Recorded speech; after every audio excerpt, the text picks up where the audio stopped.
கர்த்தர் நம்மோடு இருப்பாராக. இந்த நாளிலே நாம் கர்த்தருடைய வார்த்தைகளை கேட்க போகும் பொழுது, நம்மை வாழ வைக்கிற தேவன், God makes us live. எந்த நிலைமையிலும் நம்மை வாழ வைக்கிற தேவன். In any kind of situations, in any kind of conditions, God is able to make us live. நம்மை வாழ வைக்க ஆண்டவரால் முடியும். ஆண்டவர் சொல்லுகிற பொழுது, நானே வழியும் சத்தியமும் ஜீவன். ஜீவன் என்று சொல்லுகிற பொழுது that is a life. நானே லைஃபாக இருக்கிறேன், நானே உயிர்த்தெழுதலும் ஜீவனுமாக இருக்கிறேன். இன்னொரு இடத்துல சொல்வார். 1 யோவான் 5ஆம் அத்தியாயத்தினுடைய 12வது வசனத்தை வாசித்து பார்க்கும் பொழுது, குமாரனை உடையவன் ஜீவனை உடையவன். அப்போது ஜீவன வாழ்வு. அப்போ இந்த இயேசு கிறிஸ்துவை உடையவர்கள் யார்? அவர்கள் வாழ இயன்றவர்கள். they can live, they are able to live. வாழ இயன்றவர்கள். குமாரனை உடையவன் ஜீவனை உடையவன். ஆக ஆண்டவர் எந்த ஒரு சூழலிலும் நம்மை வாழ வைக்க வல்லவராக இருக்கின்றார். நான் வாசிக்க கேட்ட வேத பகுதியை பார்க்கும் பொழுது, உலர்ந்து போன ட்ரை போன்ஸ், உலர்ந்து போன எலும்புகள் வாழ முடியுமா? முடியாது. ஆனால் ஆண்டவர் இதை உருவப்படுத்தி பேசுகிறார். அதற்காக மரித்து போன பல எலும்புகளெல்லாம் கொண்டு வைத்து ஜெபம் பண்ணி, ஆண்டவரே ஜீவனை இறக்கி உயிரை கொண்டு வரணும்னு நாம் ஜெபம் பண்ண போகக்கூடாது. ஆண்டவருக்கு வல்லமை இருக்குது, பைபிளில் இருக்குப்பா, எலும்புகளெல்லாம் உயிரிடை செய்வேன். அதனால் எங்கள் அப்பா அம்மா இறந்து போனாங்க, அவங்க எலும்புகளெல்லாம் என்ன செய்கிறேன், பொறுக்கி வச்சுருக்கிறேன். ஆண்டவர் நினச்சா ஆகாத காரியம். அப்படி அந்த முயற்சிக்கலை. அங்கே சொல்ல வருகிற உண்மை என்ன என்பதை பார்க்கணும். அதை உலர்ந்து போன எலும்புகள் போன்ற ஒரு ஹோப்லெஸ் சிச்சுவேஷனுக்கு வந்தாலும் still there is a hope. ஆண்டவர் என்ன செய்ய முடியும்? வாழ வைக்க முடியும். இதனுடைய அர்த்தம் என்ன? நாம் இன்றைக்கு ஒருவேளை வாழ்வதற்கு இயலாத ஒரு சூழலுக்கு தள்ளப்பட்டிருக்கலாம். இல்லை என்றால் வாழ விரும்பின, அதாவது நம்ம ஒரு வாழ்வை எதிர்பார்த்த நம்முடைய வாழ்க்கையில் அந்த வாழ்க்கையை வாழ்வதற்கு இயலாத நிலைக்கு தள்ளப்பட்டிருக்கலாம். இனி இந்த உலகத்தில் வாழ்வதே நமக்கு கடினமாக மாறிக்கலாம். ஆனால் still we have the hope. ஒருவேளை அது உலர்ந்து போன எலும்பு போல் இருக்கலாம். ஓரளவுக்கு ஹோப்பாக இருக்கும்படியான ஒரு சூழ்நிலை பரவாயில்ல, எல்லாமே தட் இஸ் ஃபினிஷ்ட். ஆனால் இன்னும் நமக்கு என்ன இருக்கிறது? We can have the hope. நமக்கு நம்பிக்கை நமக்கு இருக்கிறது. எப்படி நடக்கும் என்றால், எசேக்கியா தீர்க்கதரிசியுடைய புஸ்தகம் 37ஆம் அத்தியாயத்தினுடைய 14ஆம் வசனத்தை வாசித்து பார்க்கும் பொழுது, how God is doing this, இதை எப்படி செய்கிறார்னா அவர் என்ன சொல்கிறார் பாருங்கள். என் ஆவியை உங்களுக்குள் வைப்பேன், நீங்கள் உயிரடைவீர்கள். என் ஆவியை உங்களுக்குள்ளே வைப்பேன், அப்போ நீங்கள் உயிரடைவீர்கள். அப்போது ஆவியின் மூலமாக த்ரூ த ஹோலி ஸ்பிரிட் ஜீவன், அவர் நானே ஜீவன் சொல்கிறார். என்னுடைய ஆவியை நான் எங்கே வச்சாலும் அது என்ன செய்யும்? உயிரடை. எனவே நம்முடைய வாழ்க்கை வாழ இயலாத போன்ற வாழ்வாக இருந்தாலும் சரி, அர்த்தமற்ற வாழ்வு போல் இருந்தாலும் சரி, இனி வாழ்வதற்கான வாய்ப்புகள் எல்லாம் போய்விட்டது போன்று தோன்றினாலும், இன்னும் ஆண்டவர் நம்ம இந்த உலகத்தில், நான் சொல்லுது இந்த உடலில் வாழ்கிறத சொல்லலை, நம்முடைய ஆத்துமாவில். அப்படின்னா நாம் இந்த உலகத்தில் ஒரு அர்த்தத்தை உணர்ந்து கொண்டு வாழணும். வாழ்க்கையில் ஒரு நோக்கத்தை உணர்ந்து கொண்டு வாழணும். ஏதோ கடமையாக நடைபிணம் என்று சொல்லுவாங்கல்ல, நடைபிணம் அப்படின்னா பிணம்தான். ஆனால் என்ன செய்கிறது? ஒரு மோஷனில் இருக்குது. அப்படி அல்ல. ஒவ்வொரு நாளும் நாம் ஒரு அர்த்தத்தோடு வாழ்ந்து, நாம் வாழ்கிறது பயனுள்ளது என்ற உணர்வோடு வாழ்கிறோம். அப்போது ஆண்டவர் இந்த உலகத்தில் இந்த வாழ்வை யாருக்கு கொடுக்குறார்? To whom God gives this life. இந்த வாழ்க்கை யாருக்கு கொடுக்குறார் அப்படி பார்த்தீங்கன்னா, ஃபர்ஸ்ட் ஆஃபர் எங்கேருந்து வரும்னா, முதல்ல ஆண்டவர் நமக்கு எந்த வாழ்வு தருவேன்னு சொன்னார். யோவான் 3:16 வாசிக்கும் பொழுது, ஒருவரும் கெட்டு போகாமல் நித்திய ஜீவனை, அப்போது எட்டர்னல் லைஃப், நித்திய வாழ்வை ஆண்டவர் தருகிறார். அப்போ இந்த வாழ்வை பெற்றுக்கொள்ள என்ன செய்யணும்? ப்ரேயர் மீட்டிங்கு போனால் வராது, ஜெபம் பண்ணினா மட்டும் வராது, உபவாசம் இருந்தால் வராது, காணிக்கை கொடுத்தா வராது. பல நேரங்களில் நாம் வாழ்வு இழந்திருக்கலாம், இல்லைன்னா வாழ இயலாதவர்களாக இருக்கலாம், வாழ்க்கை கடினமானதாக மாறி இருக்கலாம். இந்த நிலைமையை மாற்றுவது என்ன செய்யலாம் யோசிக்கும் பொழுது, நாம் நினைக்கலாம் ஜெபம் பண்ணினா மாறிடும், உபவாசம் இருந்தால் மாறிடும், காணிக்கை கொடுத்து கர்த்தரிடத்தில் வேண்டுதல் செய்தால் மாறிடும், ஜெபக்கூட்டங்களுக்கு போனால் மாறிடும், ஜெபக்கூட்டங்களை நடத்துகிற தலைவரிடத்தில் போய் அவர்களிடத்தில் அவர்கள் இருப்பதாக நம்பப்படுகிறதான விசேஷ வல்லமையை பயன்படுத்தி ஜெபம் பண்ணால் மாறி இல்லை, இவைகளால் மாறாது. ஆண்டவர் இந்த உலகத்தில் நாம் வாழ்வதற்கு கிருபை கொடுக்கிறார். அல்லேலூயா. God gives us the grace to live in this world. எப்பொழுது? யாருக்கு கொடுக்கிறார்? ஆண்டவர் நமக்கு நிலையற்ற உலகத்தில் வாழ்வதற்கான உயிரையல்ல பேசுகிறார், நித்தியத்தில் வாழ்கிறது. Eternity, endless life, everlasting life. நிலையில்லாத ஒரு ஜீவனை நமக்கு சொல்லுகிறார். அதை நமக்கு கொடுப்பதற்காக இயேசு கிறிஸ்து உலகத்திற்கு வந்தார், ஜீவனை கொடுத்தார். அப்போ அந்த ஜீவனை யார் பெற்றுக்கொள்வதற்கு முன் வருகிறார்களோ அவர்களைத்தான் இந்த உலகத்தில் தேவன் தம்முடைய நாமத்தை மகிமைப்படுத்துவதற்கு ஏதுவாக பயன்படுத்தி வாழ வைக்கிறார். புரிகிறதா? நாம் நித்தியத்தில் போய் சேர்றதுக்கு முன்னாடி இடைப்பட்ட கொஞ்ச கால இந்த உலக வாழ்க்கையில் ஆண்டவர் தம்முடைய நோக்கத்தை நிறைவேற்றவும் தம்முடைய திட்டத்தை வெளிப்படுத்தவும் நம்மை உபயோகிக்கிறார். அதற்கு நமக்கு என்ன வேணும்? we need the life. புரிகிறதா? புரிஞ்சுங்களா? ஆக தேவன் நமக்கு செய்கிற உதவிகளாக இருந்தாலும் சரி, அனுகிரகங்களாக இருந்தாலும் சரி, ஆசீர்வாதங்களாக இருந்தாலும் சரி, எல்லாமே ஜெபத்தினுடைய விளைவு, எல்லாமே விசுவாசத்தினுடைய விளைவு, எல்லாமே வேண்டுதலுடைய விளைவு, எல்லாமே ஜெப தலைவர்களுடைய ஜெபத்தினுடைய இல்லை. எல்லாம் இவைகள் வேண்டும். ஆனால் ஆண்டவர் யாரை வாழ வைக்கிறார்? இந்த உலகத்தில் நித்திய வாழ்விற்கு ஆண்டவர் அழைக்கின்றார். நித்திய வாழ்விற்கு நம்மை அழைக்கிறார். இந்த உலகத்தில் வாழ்கிறதுக்கு இல்லை, அந்த அழைப்பை ஏற்றுக்கொண்டு வர வேண்டும். இன்றைக்கி மக்கள் எங்கே போகிறாங்க?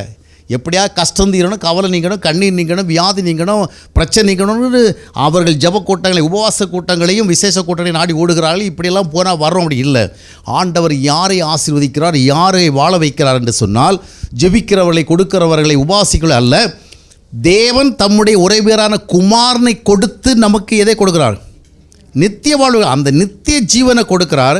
நித்திய ஜீவனை பெற்றுக்கொண்டவர்களுக்கு இந்த உலக வாழ்க்கை காலம் என்று ஒன்று இருக்கிறது. அது கொஞ்சமாக இருக்கலாம், சிலருக்கு 5 வருஷம் இருக்கலாம், சிலருக்கு 50 வருஷம் இருக்கலாம், சிலருக்கு 60 வருஷம் இருக்கலாம், எவ்வளோ இருக்கலாம், 10 வருஷம் 15 வருஷம் இருக்கலாம். எனிகோ நீங்கள் 1 வருஷம் வாழ்ந்தாலும் சரி, அந்த நித்தியத்துக்கு போகிறதுக்கு முன்னாடி உங்கள் வாழ்க்கையை அவர் பயன்படுத்துகிறார். அல்லேலூயா. உங்கள் வாழ்க்கை இந்த உலகத்தில் பயன்படுத்தி அவர் தம்முடைய சித்தங்களை செயல்படுத்துகிறார், தம்முடைய நோக்கில் நிறைவேற்றுகிறார். இந்த நோக்கத்தை நிறைவேற்றுவதற்கு உங்கள் வாழ்க்கை உபயோகப்படுகிற பொழுது தான் ஆண்டவர் என்ன செய்கிறார்? உங்களை வாழ வைக்கிறார். அப்போ வாழ வைப்பது என்பதென்றால் என்ன? நாம் இப்போ நிறைய பேர் வாழ வைக்கிறோம். என்ன? இப்போ கடனில் வந்துட்டோம், கடன் வந்து வெளியே கொண்டு வந்தால் நம்ம என்ன நினைக்கிறோம்?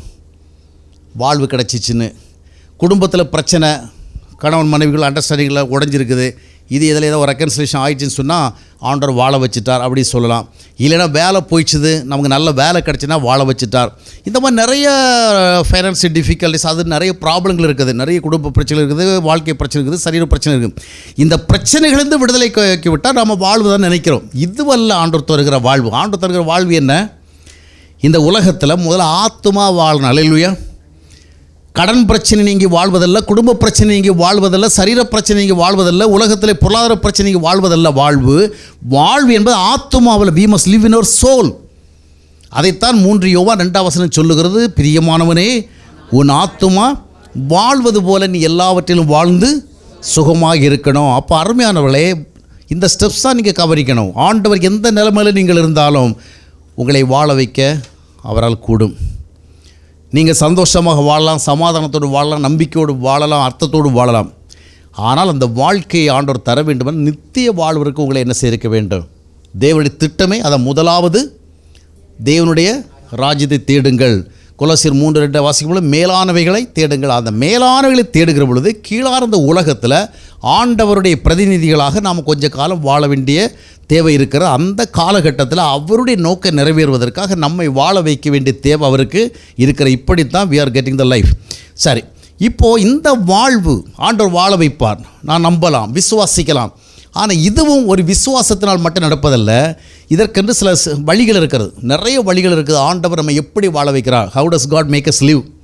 எப்படி ஆண்டவர் வாழ வைக்கிறார்? there are so many ways. அதில் 3 வழிகளை மட்டும் நான் உங்களுக்கு இந்த காலவில் சொல்ல வரேன். ஒன்று, வாழ வைக்கிறேன்னு சொன்னால் உடனே நம்ம ஜெபம் பண்ணுவோம். ஜெபம் பண்ணி முடித்த உடனே ஆண்டவர் நம்மளை என்ன பண்ணிடுவார்? வாழ வச்சுக்கலாம். உபவாசம் பண்ணி முடித்தா வாழ வச்சு, இல்லை ஜெப கூட்டங்களுக்கெல்லாம் போயிட்டு வந்தால் வாழ வச்சுருவார், இல்லைன்னா விசுவாசித்தா வாழ வச்சுருவார். இல்லை, அதற்கென்று சில வழிகள் இருக்கிறது. முதலாவது வழி என்னவென்றால் விசுவாசத்தினாலே வாழ்வது. we are living by faith. ரோமர் 1:17 சொல்லுகிறது, விசுவாசத்தினாலே நீதிவான் பிழைப்பான். பிழைப்பான்னா ஜிப்மன் ஹாஸ்பிட்டல் அட்மிட் பண்ணியிருக்குது, பிழைச்சிருவான் அப்படிங்கிறது இல்லை. ஜிஹெச்சில் அட்மிட் பண்ணி பிழைச்சா அந்த பிழைப்பு இல்லை. இது வாழ்வான். அந்த தமிழ் வார்த்தை அன்னைக்கு அந்த கரண்ட்லி யூஸ்டு வேர்டு அதான் இருந்து பிழைக்கிறது. ஆக்சுவலி என்ன அர்த்தம்? அது விசுவாசத்தினாலே நீதிமான் வாழ்வான். நீங்கள் வாழ்வீர்கள். எதனால்? விசுவாசத்தினால் வாழ்வீர்கள். அப்போ முதலாவது தேவன் நம்ம எப்படி வாழ வைக்கிறான்னா, எந்த சோர்ஸும் கிடையாது, எந்த விதமான பேக்ரவுண்டும் கிடையாது, எந்த விதமான பேஸும் கிடையாது. ஆனால் we can live, we are able to live. எப்படி? by faith. தேவனை விசுவாசிக்கிற விசுவாசத்தின் மூலமாக நாம் வாழ முடியும். முதல்ல அப்போ என்ன வேணும்? விசுவாசம் வேணும். விசுவாசம் என்று சொல்லுகிற பொழுது என்ன? நாம் விசுவாசித்தா எதை விசுவாசிப்போம்? நாம் வாழ முடியாதபடிக்கு நமக்கு என்ன பிரச்சனை இருக்கோ அதை தான் விசுவாசிப்போம். அப்படி தானே? இது மாறணும். வியாதி இருந்தால் வியாதி நீங்கணும், பொருளாதார பிரச்சனை இருந்தால் அது நீங்கணும், குடும்ப பிரச்சனை இருந்தால் அது நீங்கணும், சரீர பிரச்சனை தான் அது நீங்கணும். இதுதான் நம்ம விசுவாசிப்போம். அதனால் நிறைய பேர் நெருக்கடி, வியாதி நெருக்கடி வருகிற பொழுது, குடும்ப நெருக்கடி வருகிற பொழுது, இல்லைன்னா பொருளாதார நெருக்கடி வருகிற பொழுது என்ன செய்வாங்க? ஒரு ஸ்ட்ராங் ஃபெய்த்துக்குள்ளே வருவாங்க. எனக்கு நல்ல விசுவாசம் இருக்குது பிரதர், எனக்கு நல்ல விசுவாசம் இருக்குது சிஸ்டர், என்ன ஆண்டவர் என்ன பண்ணுவார்? ஒரு அற்புதத்தை செய்வார் அப்படி.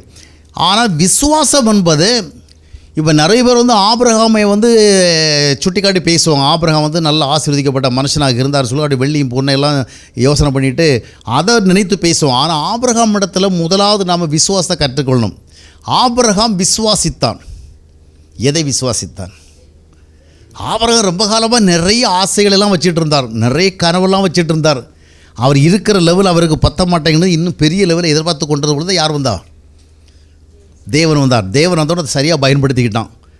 இல்லை, ஆபிரகாம் விசுவாசித்தான்னா ஆதியாகமம் 15ஆம் அத்தியாயத்தினுடைய 5ஆம் வசனத்தை வாசிப்போம். அவர் அவனை வெளியே அழைத்து நீ வானத்தை அண்ணாந்து பார், நட்சத்திரங்களை என்ன நடக்கல தெரியுமா? அவன் அவரை வெளியே அழைத்து வானத்தை அண்ணாந்து பார், ஆண்டவரே இந்த நட்சத்திரங்களை அளவுல என்ன பண்ணணும்? பெருக பண்ணணும். அவன் அவரை வெளியே கூப்பிட்டு போகல, அவர் தான் என்ன பண்ணார்? அப்போ விசுவாசம் தொடக்கிறது யார்? அவர் தான். கடவுள் தான் வந்திருக்கிறாரு. அவருக்கு நம்ம சும்மா அளவு சொல்லக்கூடாது, வானத்தை காமிச்சு சொல்லுவோம். அப்படின்னா அவன் அவரை வெளியே அழைச்சிட்டு போட்டு, ஆண்டவரே இது போன்ற ஒரு சந்ததியை நான் என்ன செய்யணும்? காணணும். அப்படி சொல்லலை. அவர் தான் அவனை வெளியே அழைச்சிட்டு அண்ணாந்து பாரு, can you number all the stars, இந்த நட்சத்திரத்தில் உன்னை எண்ண முடியுமான்னு கேட்டார். இதை மாதிரி என்ன செய்வேன்? இது ஆபிரகாமுடைய ஆசையா? வெளியே அழைச்சிட்டு அந்த பக்கத்தில் ஒரு 20,000 ஆடு மேய்ஞ்சிட்ருக்கு. இதையெல்லாம் காமிச்சு, ஆபிரகாமே இதை போல் இவ்வளோ பெரிய மந்தை உனக்கு கொடுப்பேன்னு சொன்னால் ஆபிரகாமுக்கு புரியும். வானத்தினுடைய நட்சத்திரங்கள்லாம் கட்டி இது போன்ற ஒரு சந்ததி உருவாக்கினா இதை பார்க்குறதுக்கு நாம் எத்தனை வருஷம் உயிரோடு இருக்க போகிறோம்? எனக்கு இப்போ எங்கிட்ட ஆண்டவர் சொல்வார், உனக்கு பெரிய ஆசீர்வாதம், நீ போன பிறகு உன் சந்ததி இவ்வளோ பிரம்மாண்டமாக இருக்க போகுது. என்ன பிரயோஜனம்? நான் போன பிறகு அவங்க எவ்வளவு பிரம்மாண்டமாகிறது. நம்ம ஏற்கனவே பேரண்டல் ஒரு என்ன செய்ய, அந்த மாதிரி நமக்கு ஒரு ஆசை இருக்கும். நம்ம பிள்ளைகள் எதிர்காலத்தை எப்படி இருக்கணும்? ஆனால் நாம் என்ன பண்ண மாட்டோம்? இருக்க மாட்டோம் இல்லையா? அப்போ இருக்கிறவெல்லாம் பார்க்குறதுக்கு ஏதாவது இருக்கணும். அதனால தான் நான் இப்போ எப்போயும் சொல்லுவேன், நாம் போன பிறகு நம்ம பிள்ளைகள் ரட்சிக்கப்படக்கூடாது. அப்போ என்ன அர்த்தம்? ரட்சிக்கப்படவே கூடாதுன்னு இல்லை, நாம் இருக்கிறவெல்லாம் அதை பார்க்கணும். நம்ம கண்கள் இருக்கும் பொழுது என்ன செய்யணும்? நம்ம பிள்ளைகள் கர்த்தரை அறிந்து விட்டார்கள், நம்முடைய வாழ்க்கையில் மிக முக்கியமான நோக்கம் என்ன செய்து விட்டது? நிறைவேறி விட்டது. ஆமாம், இப்போ நான் என்ன எப்போ கேட்டாலும் சரி, என் பையன் நல்லா படிச்சுடணும், என் பொண்ணு நல்லா படிச்சுடணும், நிறைய சம்பளம் வாங்கணும். வெளிநாட்டில் இந்த ஆசையெல்லாம் சுத்தமாக கிடையாதுங்க. அவங்க சாதாரண சம்பளம் வாங்கினாலே போதும். ஏன்னா மனிதன் சம்பளத்தினால் வாழ்வதல்ல, ஆத்துமாவில் தான் வாழுகிறான். நான் எங்கேருந்து வந்தேன், என்ன நிலைமையில் இருந்து எனக்கு தெரியும். நான் வாழ்ந்தேனா வரலையா? எனக்கு என் மகனுக்கு இருக்கிற என்ன சொல்லுது, என் மகனுக்கு இருக்கிற வாய்ப்புகள் எனக்கு இல்லவே இல்லை. என் மகன் ஒரே இடத்துல 3 நாள் செருப்பு வச்சுருக்கிறான். நான் ஒரு செருப்பு தேய்ந்து போகிறதுக்கு பிறகு முன்னாடி அடுத்த செருப்பை பார்த்ததே கிடையாது. புரியுதா? ஒரு செருப்பு அறுந்து போகிற சூழல் வராதபடிக்கு அடுத்த செருப்பை வாங்குறதே கிடையாது. அப்போது எதுக்கு சொல்ல, இதெல்லாம் எனக்கு மேட்டர் கிடையாது. நம்ம வாழ்கிற காலத்தில் என்ன செய்யணும்? நம்ம பிள்ளைகள் ஆண்டவர் நாங்கள் கண்டுகொண்டோம், ஆண்டவர் வாழ்வு ஒப்பு கொடுத்தோம், அதுதான் என்ன செய்யணும்? பார்க்கணும். அப்போது நம்ம சந்ததியில் என்ன பார்க்கணும்? அதான் ஆபிரகாம் பார்த்து ஆண்டவர் சொன்னார், வானத்து நட்சத்திரங்களைப் போல. ஆபிரகாம் அது எவ்வளோ மகிழ்ச்சியை கொடுத்து எனக்கு தெரில. ஆனால் அவன் விசுவாசம் என்ன தெரியுமா? இது அவருடைய காரியம், இது அவருக்கு வேணும். யாருக்கு? வானத்து நட்சத்திரங்களைப் போல ஒரு திரளான சந்ததி. யாருக்காக? ஆபிரகாமுக்காக அல்ல. இதை அவங்க கற்பனை பண்ணிகிட்டு இருக்கல.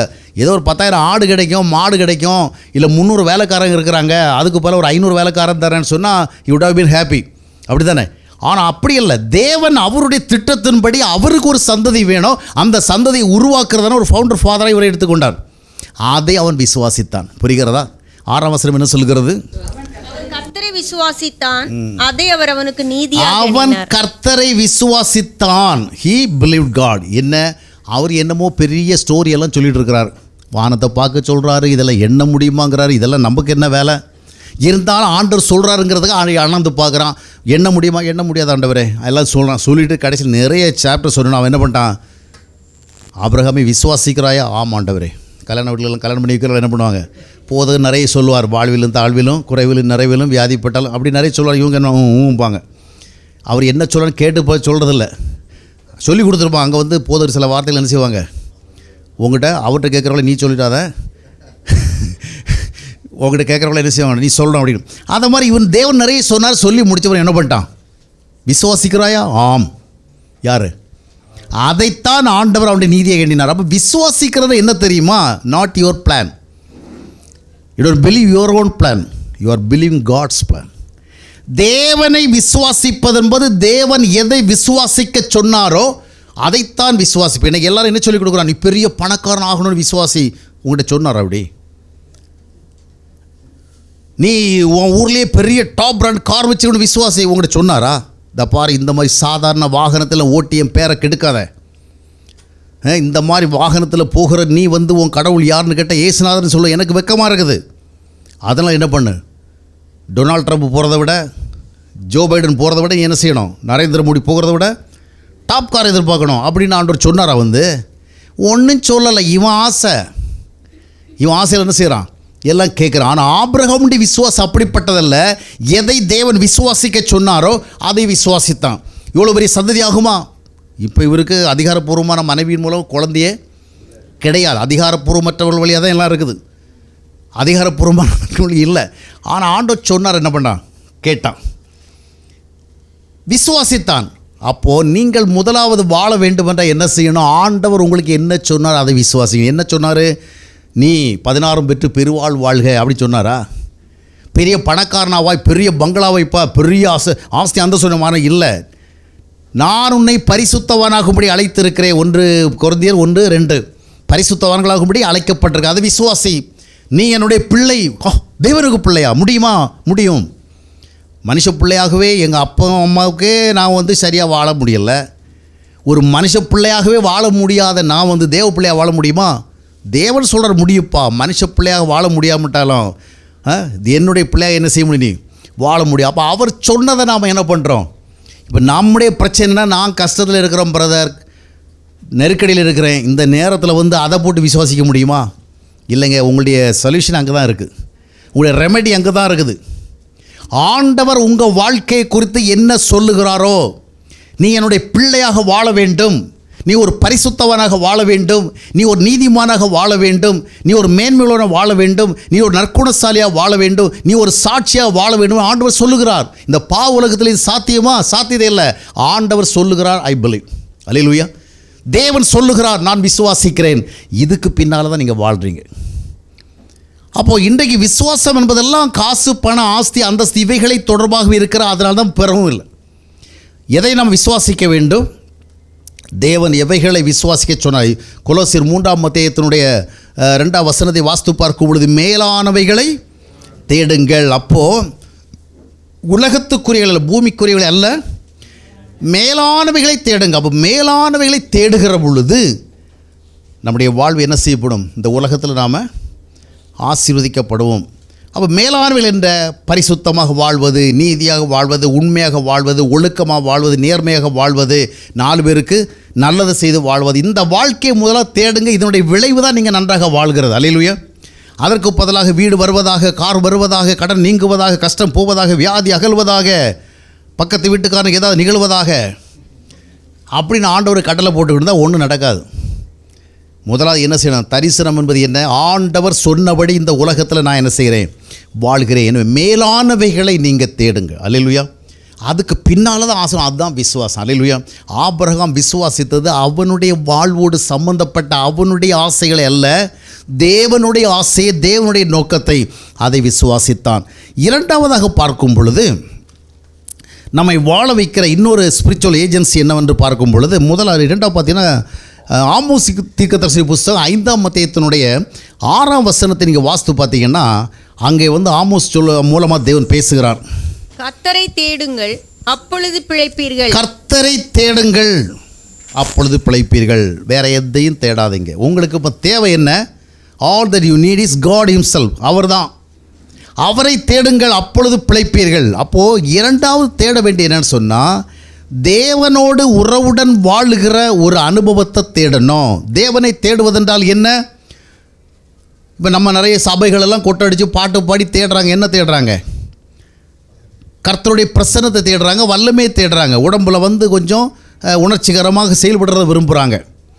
இது வந்து அந்த என்ன பண்ணுறது, ஆவியை தேடுறது, அபிஷேகத்தை தேடுறது, அக்கினியை தேடுறது. ஆனால் உண்மையான தேடுறதுனா கர்த்தரை தேடணும். God is a person. அந்த நபரை தேடணும். அவரை தேடுவதென்றால் என்ன? அவரை தேட என்ன கிடைக்கும்? சங்கீதம் 34:10 என்ன சொல்லுகிறது? சங்கீதம் 34:10 கர்த்தரை தேடுகிறவர்கள், அதாவது சிங்கக்குட்டிகள்லாம் என்ன செய்யுமா? தாழ்ச்சி அடைந்து பட்டினியாக இருக்கும். கர்த்தரை தேடுகிறவர்களுக்கு ஒரு நன்மையும் குறைபடாது. இன்றைக்கி நாமும் கர்த்தரை தான் தேடுறோங்க. என்ன தேடுறோம்? கர்த்தரிடத்துல எதையோ தேடுறோம். என்ன தேடுறோம்? ஆண்டவரே, என் பிரச்சனை நீங்கணும், என் கஷ்டம் நீங்கணும், என் கவலை நீங்கணும், என்னுடைய நெருக்கடி நீங்கணும், என்னுடைய பலவிதமான என்ன சொல்லணும், வருத்தமான சூழல் நீங்கணும் அப்படின்னு நம்முடைய தேடலெல்லாம் வந்து நமக்கு தேவையானாலும் அவர்கிட்ட தேடுறோம். நமக்கு வசனம் சொல்ல மேலானவர்களை தேடுங்க. அவர்கிட்ட போயிடுச்சுன்னா அவருடைய ஸ்டாண்டர்டுக்கு ஏற்றபடி என்ன செய்யணும்? தேடணும். அப்போ அவரை தேடுனா அவருடைய உறவை தேடணும். அல்லேலூயா. அனுதின வாழ்வில் உறவை தேடுங்க. நீங்கள் அவருடைய உறவை தேடிட்டீங்கன்னா உங்களுக்கு தேவையான எல்லாம் அங்கே வந்துடும். அதுக்கு பதிலாக ஆண்டவரே எனக்கு ஒரு சொந்த வீட்டை தருவீராக தருவீராக தருவீராக. ஆமாம், ஒரு தரம் 2 தரம் இல்லை, அதை தருவீராக இதை தருவீராக. ஆண்டவரை எதை தருகிறீரோ தரலையோ, நீர் ஒரு நபர், உண்மை யாருன்னு நான் என்ன செய்யணும்? என்னுடன் இருக்கிறவராக என்ன செய்ய வேண்டும்? அறிய வேண்டும். எல்லாமே அவர்கிட்ட தானே இருக்குது. நம்ம ஸ்ட்ரைட்டாக அவரே பிடிச்சிருவோமே. ஏதோ தூருன்னு பிச்சைக்காரன் கேட்குறது மாதிரி இதை கொடுப்பீராக அதை கொடுப்பீராக வேண்டாம். ஸ்ட்ரைட்டாக என்ன பண்ணிடுவோம்? ஆண்டவரை உம்முடைய உறவை தாரும், உம்முடைய ஐக்கியத்தை தாரும். அப்போ தேவனை தேடுகிற ஒரு நிலைமையில் தான் வாழ முடியும். இன்றைக்கி அநேக மக்கள் என்ன தேடுகிறார்கள்? காலையில் எழுந்த உடனே என்ன பண்ணுறாங்க?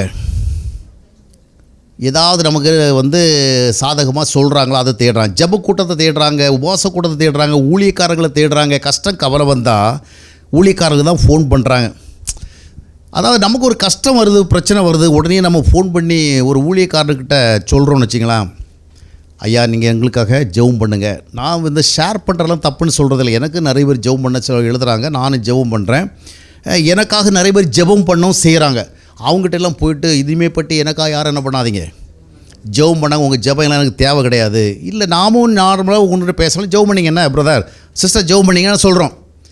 ஆனால் நடுராத்திரி 12 மணிக்கு அவங்களுக்கு ஃபோன் பண்ணி, சிஸ்டர் பயங்கரமான ஒரு கஷ்டத்தில் இருக்கிறோம், நெருக்கடியில் இருக்கிறோம், காலை விடிந்தால் என்ன நடக்குதுன்னு தெரில, நீங்கள் ஜெபம் பண்ணுங்க சிஸ்டர் அப்படின்னு அவங்களுக்கு ஃபோன் பண்ணியெல்லாம் என்ன செய்ய மாட்டோம். ஏன்?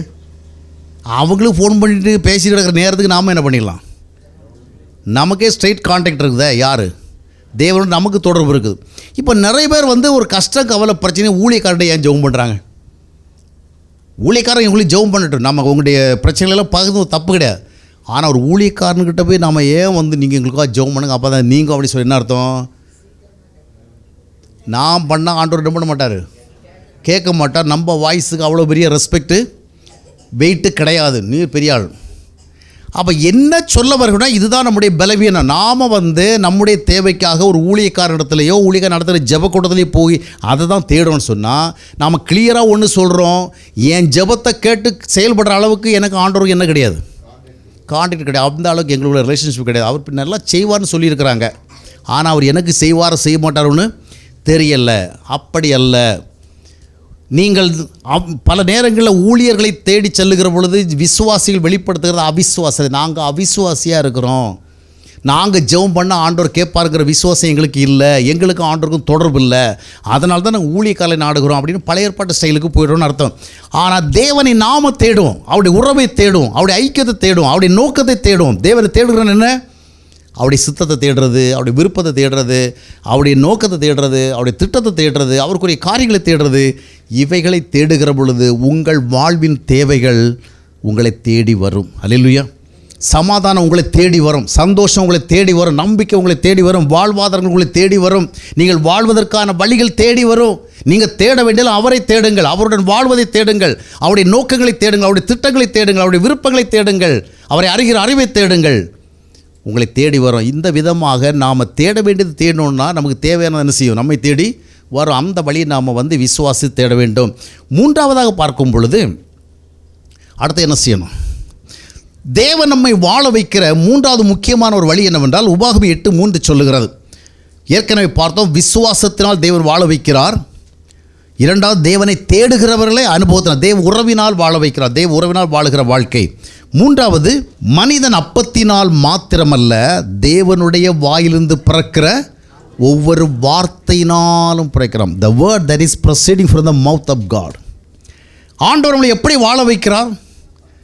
நாம் நினைக்கிறோம் அப்படியே ஜெபம் பண்ண வேண்டியது, அப்புறம் போய் படுத்துக்க வேண்டியதான், காலை எழுப்பி பார்த்தா ஆண்டவர் நம்மளை வாழ வச்சிருவார். இல்லை, ஆண்டவர் நம்மை வாழ வைக்க விரும்பினாலும் வாழ வைப்பதற்கென்று சில வழிகளை விதிகளை வைத்திருக்கிறார். ஒன்று விசுவாசம், இன்னொன்று தேவ உறவு, மூன்றாவது அவருடைய வார்த்தையை தேடணும்.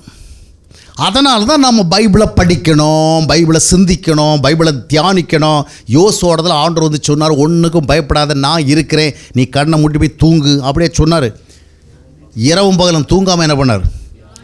போய் நித்திரையாருன்னா சொன்னார், நல்லா போய் தூங்குப்பா, ஏன்ப்பா நீ இந்த மாதிரி உட்காந்து யோசனை பண்ணிட்டு இருக்க, நான் தான் இருக்கிறேன்ல. அவன் மோசே தானே செத்து போயிட்டார், நான் உயிரோடு தான் இருக்கிறேன் அப்படி சொல்லிட்டு போயிட்டாரா? என்ன சொன்னார்? ஒழுங்காக உட்காந்து இரவும் பகல் என்ன பண்ணு, வேதாகமத்தை தியானி, சிந்தி, அதன் வாயிலாகத்தான் நீ என்னுடைய சத்தத்தை கேட்க முடியும், என்னுடைய சித்தத்தை அறிய முடியும், அதன் மூலமாகத்தான் நான் உன்னோட இருக்கிற உறுதியை நீ பெற முடியும். அதனால் meditate the word of God. மோசே மூலம் பேசின சட்டங்களை நீ கேளு, அதை அப்படியே பின்பற்று அப்படின்னு யோசு 1ஆம் அத்தியாயத்தினுடைய 7-8 வசனங்களை நம்ம அதை வாசிக்கலாம். அப்போ நாம் வேதத்தை வாசிக்க வேண்டும். வேதத்தை வாசிக்கணும், வேத வாசிப்பிற்காக அல்ல, தேவ சத்தத்தை கேட்கறதுக்காக வாசிக்கிறது. பைபிள் பர்பஸ் என்ன?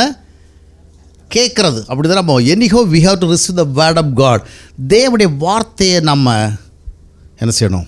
தேடணும். காலையில் எல்லோரும் பைபிள் படிச்சிங்களா?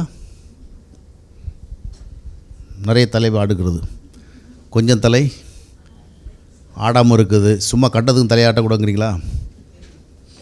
காலையில் எல்லோரும் எத்தனை பேர் பைபிள் படிச்சுருந்தீங்க? கை தூக்காதீங்க. காலை எழுந்தா பைபிள் படிக்கிறத முக்கிய அலுவலாக யாரெல்லாம் வச்சுருக்கிறீங்க? நேரம் கிடைச்சா படிப்பேங்க, இல்லைன்னா தூங்க போகிற நேரத்தில் படிப்பேன்.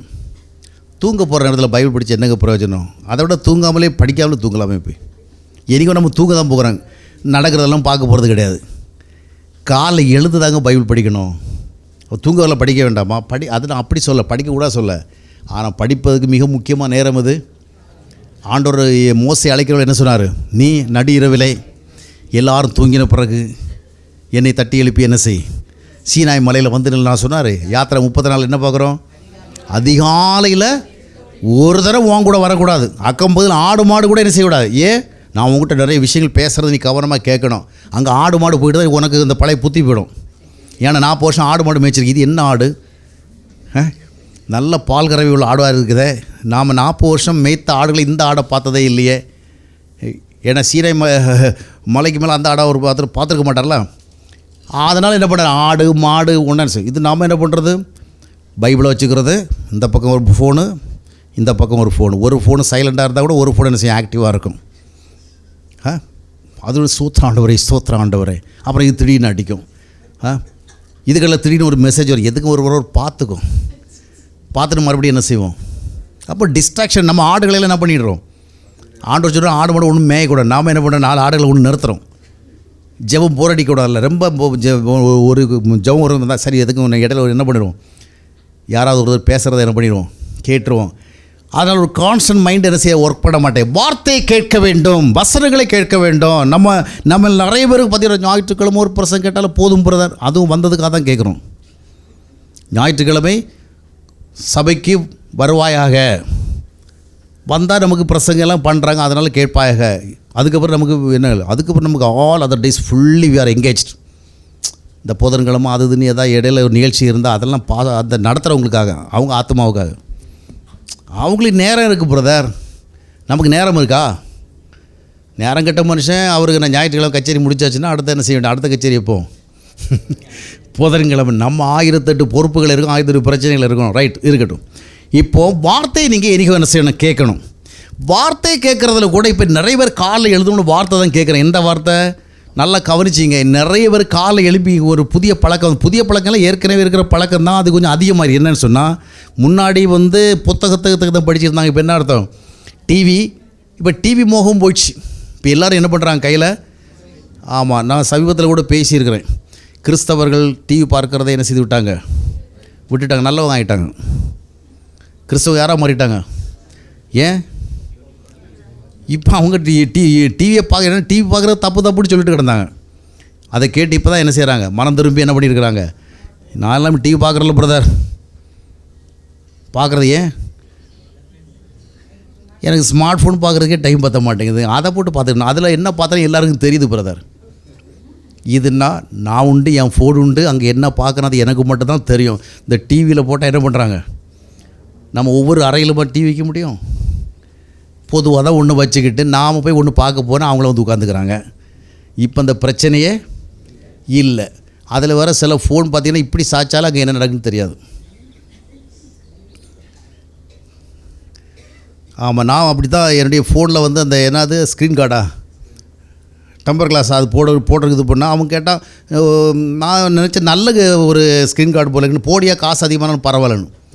அப்புறம் இங்கே வந்தால் பால் சொல்கிறாரு, இந்த பக்கம் சாஞ்சா ஒன்றுமே தெரியல. யார் என்கிட்ட சொன்னது? அது ஸ்வாக்கின். ஆமாம், இங்கே என்ன அவர் இந்த டைம் பார்ப்பார், ஒன்றுமே தெரியல. அப்புறம் தான் புரிஞ்சுது இது ப்ரைவசிக்காக போட்டுருந்தோம்.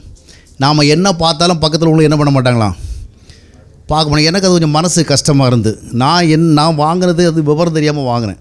நல்லதுன்னு நினச்சிட்டு வாங்கினேன். அவங்ககிட்ட போய் நம்புறீங்களா நம்பலையோ, அதுக்கு 400 500 விலை. அதை கலட்டிக்கிட்டு நார்மல் போட பண்ணேன். 400 ரூபாய்க்கு உள்ளதை கலட்டி என்ன போட்டான்? 100 ரூபா போட்டேன். ஏன்னா நம்ம இடத்துல பார்க்கக்கூடாது, மற்றவங்க பார்க்கக்கூடாமல் ஒன்று இருக்கக்கூடாது. எல்லோரும் பார்க்கும்படியே என்ன செய்யட்டும், இருக்கட்டும் அப்படின்ட்டு. அப்போது இன்றைக்கி நிறைய பேருக்கு காலைல எழுந்தோன்னு என்ன பார்த்தீங்கன்னா, இன்றைக்கி நல்லா கவனிச்சிக்கணும். நீங்கள் வார்த்தை கேட்கணும். என்ன வார்த்தை? இன்றைக்கி நிறைய பேர் காலைல எழுப்பி கேட்குற வார்த்தை என்னமோ பொய் வார்த்தை. நிறைய பிரசங்கமாக கையில் ஒரு பைபிள் வச்சு என்ன பண்ணுறாங்க? வச்சிருக்கிறது மெய்யான தேவனுடைய பைபிள். பொய் பேசுகிறதெல்லாம் பொய். இன்றைக்கி நிறைய இப்படி கலாச்சாரம். காலை எழுப்புறோன்னு என்ன பண்ணுறாங்க? மக்களுக்கு ஆறுதல் வார்த்தை கொடுக்குறாங்க, மக்களுக்கு ஆசீர்வாத வார்த்தை கொடுக்குறாங்க, வாக்குத்தத்த வார்த்தை கொடுக்குறாங்க. அத்தனையும் பொய். எப்படி? நீ பைபிளில் இருக்கிறதுல நான் அவனுடைய வார்த்தைகள் எடுத்து சொல்லி மக்களுக்கு ஆறுதலாக நம்பிக்கை விட்டுறதோ பேச தவறு கிடையாது. ஆனால் என்ன சொல்கிறாங்க? பைபிள் எடுத்து கர்த்தர் சொல்லுகிறார், இந்த காலை வேளையிலும் வாங்கின கடனை எப்படி திருப்பி கொடுப்பதென்று நீ மனம் கலங்கி கொண்டிருக்கிறாயோ, ஆண்டவர் சொல்லுகிறார், நீயோ கடன் வாங்குவாய். நீயோ கடன் கொடுப்பாய், கடன் வாங்காதிருப்ப. அவன் கடன் வசூலிக்க வருவான், நீ என்ன செய்வ? அவனுக்கு கடன் கொடுப்பாய். யார் சொல்லுகிறார்? கர்த்தர் சொல்லுகிறார். ஏன் பயப்படுறீங்க? அப்படி சொல்லிட்டு ஆண்டவர் சொல்லாத சொல்கிறது. உங்களுக்கு என்னென்ன பிரச்சனை இருக்குது ஒன்றுக்கும் பயப்படாதுங்க. கர்த்தர் சொல்லுகிறார் உன்னுடைய அனைத்து பிரச்சனைகளும். நான் சில நேரங்களில் எனக்கு ரொம்ப இன்றைய கிறிஸ்தவ உலகம் எப்படி போயிட்டுருக்குன்னு பார்க்குறவங்க இந்த காட்ஸ் லவ் மினிஸ்ட்ரி ஒரு சேனல் வரும், அதில் பார்ப்போம். அவர் தான் பார்த்திங்கன்னா ஒட்டு மொத்தத்துக்கும் ஆசீர்வாதம் பேசுகிறவர். 1000 பேர் ஆசீர்வாதம் பேசலாம், அவருக்கு இணையானது யாருமே கிடையாது. அவர் ஒரே 5 நிமிஷத்துக்குள்ளே உன்னுடைய பிரச்சனை, உங்கள் குடும்ப பிரச்சனை, உங்கள் சொந்தக்காரங்க பிரச்சனை, அவங்க பிரச்சனை, கொஞ்சம் 1000 பிரச்சனை எல்லாம் முடிஞ்சுங்க, எல்லாம் முடிஞ்சு எவர்த்திங் ஃபினிஷ் அப்படி சொல்லிட்டு போடுவார். நிறைய பேர் இன்றைக்கி காலை எழும்பி என்ன செய்கிறாங்க? மக்களுக்கு போய் சொல்கிறாங்க. வருஷம் பிறந்தா போய், மாதம் பிறந்தா போய், நாள் பிறந்தாலும் போய். இந்த பொய்யான வாக்கு தத்தங்களையும் பொய்யான வார்த்தைகளையும் கேட்காதீங்க. காலைல எழுந்து இன்றைக்கி நிறைய ஊழியக்காரங்க பொய்களைத்தான் பேசுகிறாங்க. பொய் பேசுகிற என்ன அர்த்தம்? கர்த்தரை விட்டு அப்படி ஒன்றும் ஸ்பெசிஃபிக்காக ஒன்றும் சொல்லலை. நீ வேத சத்தியங்களும் மக்களுக்கு சொல்லு. சத்தியத்தை சொல்லி அதிலிருந்து வெளியே வருகிற வழிகளை கற்றுக்கொடு. அதற்கு போல கர்த்தர் சொன்னார், கர்த்தர் சொன்னார். கர்த்தர் சொன்னாரா? இன்றைக்கி இந்த நிகழ்ச்சியை பார்க்க போகிற எல்லாருடைய கடன்களும் நீங்கிறது, இந்த நிகழ்ச்சியை பார்க்க போகிற எல்லாருடைய பிரச்சனைங்கிறது, இந்த நிகழ்ச்சியை பார்க்க போகிற எல்லாருக்கும் வேலை கிடைக்குது, இந்த நிகழ்ச்சியை பார்க்க போகிற எல்லாருக்கும் குழந்தை பிறக்க போகுது சொன்னாரா? இந்த நிகழ்ச்சியை பார்க்குற திருமணமாகாது யார் இருந்தாலும் இப்படி திருமணமாக இப்படி கர்த்தர் சொன்னாரா? ஆசீர்வாதத்திற்குரிய வழிகளை சொல்லிக் கொடுக்கணும். அப்போது இந்த பொய் சொல்லுகிற வார்த்தைகளை என்ன செய்யக்கூடாது? காலை கேட்காம உங்களை வழி நடத்துகிற வார்த்தைகளை கேட்கணும். இன்றைய தினம் நான் நடக்க வேண்டிய வழி என்ன? சங்கீதம் 143:8 என்ன சொல்லுகிறது? அதிகாலையில் உம்முடைய கிருபையை கேட்கப்படும், அவன் சொல்கிற கர்த்தாவே உம்முடைய கிருபைன்னா உம்முடைய சத்தியத்தை கேட்க பண்ணணும். இன்றைக்கு என்ன காலைல எழும்பினாலும் பொய்யை தான் கேட்க வேண்டியதாக இருக்குது. நிறைய போதல் வந்து காலைதோறும் என்ன செய்கிறாங்க, பொய்களை சொல்ல. இந்த பொய்களுக்கு உங்களை செவிகளை விலக்கி கர்த்தருடைய சத்தத்தை கேளுங்கள். ஒவ்வொரு நாளும் நம்ம கேட்க வேண்டிய வார்த்தை என்ன? நம்ம நடக்க வேண்டிய வழிகளை நம்ம கேட்கணும். சங்கீதம் 25:4 என்ன சொல்லுகிறது? நான் நடக்க வேண்டிய வழி எனக்கு போதியும். ஒவ்வொரு நாளும் தீர்க்க தரிசனம், ஒவ்வொரு நாளும் வாக்குத்தத்தம் என்று சொல்லி இந்த போதகருடைய பொய்யான வார்த்தைகளை கேட்டு கேட்டு இது ஆண்டவர் உங்களுக்கு சொன்னதாக எடுத்துக்கொண்டு நீங்கள் அந்த நாளை சந்தித்தால் நீங்கள் you will be deceived, you will be disappointed. ஆண்டவரை, இன்றைக்கு நான் எப்படி நடக்க வேண்டும், இன்று என்னுடைய பிரச்சனை எப்படி நான் சந்திக்க வேண்டும், இன்று என் வாழ்வில் வைத்திருக்கிற அந்த நோக்கத்தை எப்படி நான் புரிந்து கொண்டு வாழ வேண்டும். தேவ உறவை உங்கள் வாழ்க்கையில் உறுதிப்படுத்துவதற்கு ஏதுவான வார்த்தைகளை கேளுங்கள். தேவனுடைய வழிகளை அறிந்து கொள்வதற்கு ஏதுவான வார்த்தைகளை கேளுங்கள். தேவனுடைய சித்தத்தை புரிய வைக்கிற வார்த்தைகளை கேளுங்கள். அந்த வார்த்தையில் உங்களை வாழ வைக்கும். அல்லேலூயா. அதுதான் சத்தியத்தின் வார்த்தைகள். சத்தியத்தை அறிவுகள், சத்தியம் உங்களை விடுதலையாக்கும். தேவன் தம்முடைய வார்த்தைகள் நம்மை வாழ வைக்கிறார். அந்த வார்த்தை எப்படிப்பட்ட வார்த்தைகள்? நம்மை வழி நடத்துகிற வார்த்தைகள். ஒவ்வொரு நாளும் ஆண்டவரை, இந்த நாளை நான் எப்படி சந்திக்கணும், எப்படி நான் கடந்து செல்ல வேண்டும், எப்படிப்பட்ட வழிகளை தெரிந்து கொள்ள வேண்டும், இந்த நாளில் உம்மோடு இருக்கிறதை உறுதிப்படுத்தி கொண்டு வாழ்வதை எப்படி, அதற்கு தேவையான வார்த்தைகளை கேட்க வேண்டும். போலியான நம்பிக்கை தருகிற வார்த்தைகளை கேட்டு உங்களுடைய வாழ்க்கை நாட்களை நீங்கள் ஏமாற்றத்துக்கு உட்படுத்தக்கூடாது. அப்போ 3 வழிகளை பார்த்தோம். 1, தேவன் எப்படி வாழ வைக்கிறார்? விசுவாசத்தினால் வாழ வைக்கிறார், அவருக்குரியவளை விசுவாசிப்பதன் மூலமாக. 2வதாக அவரை தேடுவதின் விளைவாக. 3வதாக வார்த்தைகளை தேடுகிற விளைவாக. இதனுடைய விளைவாக நாம் என்ன செய்கிறோம்? வாழ்கிறோம். இப்போ எங்கே வந்துட்டோம்? வாழுகின்ற நிலைமைக்கு வந்துட்டோம். விசுவாசம் நம்மை வாழ வைக்கிறது. தேவனை தேடுகிற அனுபவம் நம்மை வாழ வைக்கிறது. வார்த்தைகள் நம்மை வாழ வைக்கிறது. இப்பொழுது நாம் வாழ்கிறோம். எப்படி வாழ்வோம்? வாழ்வதென்றால் என்ன? What it is to live?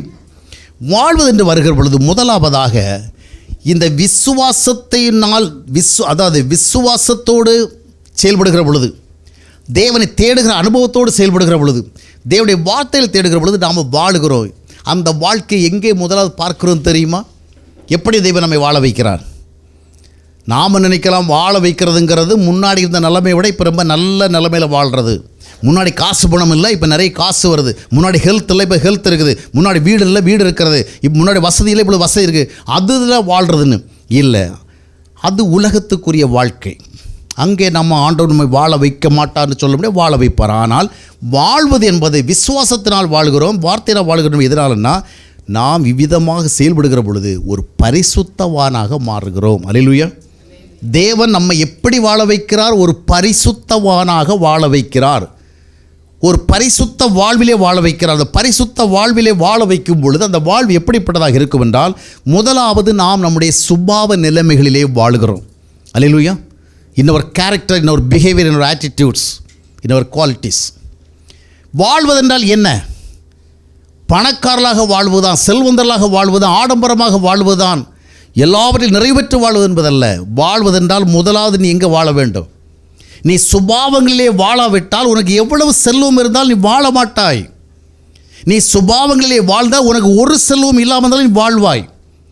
அப்போஸ்தலன் பவுல் எந்த நிலைமையிலும் மனரம்யமாக இருக்க முடியுது. காரணம் என்ன? தேவ உறவோடு வாழ்ந்தான், தேவ ஐக்கியத்தோடு வாழ்ந்தான், தேவ சமாதானத்தோடு வாழ்ந்தான். இப்போ நிறைய பேர் என்ன நினைக்கிறோன்னு சொன்னால், விசுவாசத்தினுடைய விளைவாக, வார்த்தையினுடைய விளைவாக நாம் செல்வந்தர்களாக வாழ்வதுதான் வாழ்க்கை என்று. இப்போ யோவான் 15:8 என்ன சொல்லுகிறது? என்னிலே நிலைத்திருங்கள், நீங்கள் பணக்காரர்கள் ஆவீர்கள். சொல்லலையே. இன்னும் எல்லா பிரசங்கமும் அதானே சொல்லிக் கொடுக்குறாங்க. என்னிலே நிலைத்திருங்கள் என்ன அர்த்தம்? என்னோடு இணைந்திருங்கள், நாம் 2 ஒன்றாக இருப்போம். அப்போ என்ன நடக்கும்? What will happen? நீங்கள் பெரிய செல்வந்தர்களாக மாறுவீர்கள். ஆபிரகாமை போல, சாலோமனை போல பெரிய செல்வந்தர்களாக. இல்லை, என்ன சொன்னார்? அருமையான பைபிளுடைய வசனங்களை நம்ம முக்கியமாக கவனிக்கணும், அதுக்கு முக்கியத்துவம் கொடுக்கணும். என்னிலே நிலைத்திருந்தால் நீங்கள் மிகுந்த கனிகளை கொடுப்பீர்கள். யோவான் 15:4 வாசித்து பாருங்கள். என்னில் நிலைத்திருங்கள், அப்பொழுது மிகுந்த கனிகளை கொடுப்பீர்கள். அதைத்தான் 15:8 வாசிக்கிறோம். என்னில் நிலைத்திருக்க என்ன மிகுந்த கனிகளை கொடுப்பார், அப்பொழுது பிதா மகிமைப்படுவார். அப்போது ஆண்டவர் நிலைத்திருக்கிறவருடைய விளைவு என்ன? கனி கொடுத்தா எனக்கு நடக்கும்? என்னுடைய தேவை வேறங்க. எனக்கு காசு பணம் வந்தால் நல்லா இருப்பேன், நல்ல வீட்டை கட்டிக்கலாம், நல்ல வாகனத்தை வச்சுக்கலாம், நல்ல கம்ஃபர்டபுளாக வாழலாம், லக்ஸுரியாக செலவு பண்ணலாம். அதை விட்டு நான் கனி கொடுத்து என்ன பண்ண? இந்த கனியில் தாங்க வாழ்க்கை இருக்குது. உங்கள் வாழ்க்கை எங்கே இருக்குது? கொஞ்சம் பேர் இந்த உலகத்தில் இன்னும் வாழ்கிறதுடைய பின்னணியில் இருக்கிறதே சுபாவம் தாங்க. அந்த சுபாவம் இல்லை என்னைக்கு கதை முடிஞ்சிருக்கும் தெரியுமா? சிலருடைய வாழ்க்கையில் அந்த சுபாவங்கள் மட்டும் இல்லைன்னு சொன்னால் என்றைக்கே தங்களுடைய வாழ்க்கையை முடிக்க வேண்டி வந்திருக்கும். சுபாவங்கள் தான் வாழ வச்சிருக்கு. இன்றைக்கி வரல அந்த வாழ்க்கையை ஓட்டிக்கிட்டு வர காரணம் என்ன? சுபாவம். சிலருடைய வாழ்க்கை எல்லாமே இருந்தது, வாழ்க்கை முடிஞ்சு போச்சு. அவருடைய வாழ்க்கையை முடித்தது இது நாட் த ஃபைனான்ஸ், பணம் கிடையாது, சுபாவம் போச்சு. சுபாவம் இல்லை, சுபாவம் இல்லாத வாழ முடியல. கோல்டு இருந்தது, செல்வம் இருந்தது, வீடு இருந்தது, வசதி இருந்தது, எல்லாம் இருந்தது. Everything they had but they couldn't live. ஏன்? சுபாவம் இல்லை, பொறுமை இல்லை, தாழ்மை இல்லை, உண்மை இல்லை, சாந்தம் இல்லை, அமைதி இல்லை.